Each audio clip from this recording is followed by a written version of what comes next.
Hi friends, நான் உங்கள் அபி. இன்றைக்கி நம்ம வைகுந்த ஏகாதசியை பற்றி எனக்கு தெரிஞ்ச ஒரு குட்டி ஸ்டோரி தான் பார்க்க போகிறோம். வாங்க வீடியோக்குள்ளே போகலாம். இன்றைக்கி வைகுந்த ஏகாதசி விஷ்ணுவை வழிபடுறதுக்காக எல்லா மக்களும் நார்த்து துவாரத்து சைடு டோர் ஓப்பன் ஆகும். அதுதான் வைகுண்ட ஏகாதசி அப்படின்னு சொல்கிறோம். சொர்க்கவாசல் திறக்குதுன்னு சொல்கிறோம். வைகுண்ட ஏகாதசின்னு எதுக்கு சொல்கிறோன்னா, இது ஹிந்து சமீதத்தில் இருக்குது. இந்த ஸ்டோரி விஷ்ணு புராணத்துலேருந்து எடுக்கப்பட்டிருக்கு. இதில் முராசுரர்னு ஒருத்தவர் ரொம்ப நம்ம இந்த உலகத்தை அழிக்கணும் அப்படின்னு நினச்சிட்டு இருந்தப்போ எல்லாரும் விஷ்ணுகிட்ட போய் அவரை அழிக்கணும்னு சொல்லியிருந்தாங்க. அவர் ஒரு முறை ட்ரை பண்ணப்பையும் அவங்க அந்த முராசுரரை ஏமாற்றிட்டு போயிட்டார். கடைசியாக அந்த முறை அடிக்கிறப்போ விஷ்ணு கொஞ்சம் ரெஸ்ட் எடுத்துகிட்டு வரேன் அப்படின்னு போனார். ஆழ்ந்த உறக்கத்தில் இருக்கிறப்போ அவர் வந்துட்டார் முராசுரரை அழிக்கிறதுக்காக விஷ்ணுவை.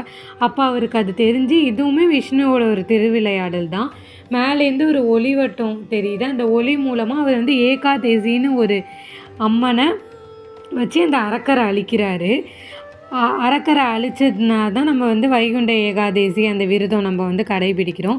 இந்த ஒரு விரதம் 3 கோடி விரதத்துக்கு சமம்னு சொல்கிறோம். இந்த விரதத்தப்போ நீங்கள் காலைல ஏஞ்சி குளிச்சுட்டு ரைஸ் எடுத்துக்கக்கூடாது. ஃபுல்லாக ஃப்ரூட்ஸ் தான் சாப்பிட்ணும். நீங்கள் ரைஸை எடுத்துக்கிறனால அதில் அந்த முராசுரர் இருக்குன்ற மாரி ஐதீகம்.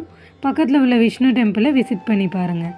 அவ்வளோதான் ஃப்ரெண்ட்ஸ், இன்னொரு வீடியோவில் பார்ப்போம். இந்த வீடியோ உங்களுக்கு பிடிச்சிருந்தால் லைக் பண்ணுங்கள், ஷேர் பண்ணுங்கள். மறக்காமல் லாக்ஸ் வித் அபிக்கு சப்ஸ்கிரைப் பண்ணுங்கள்.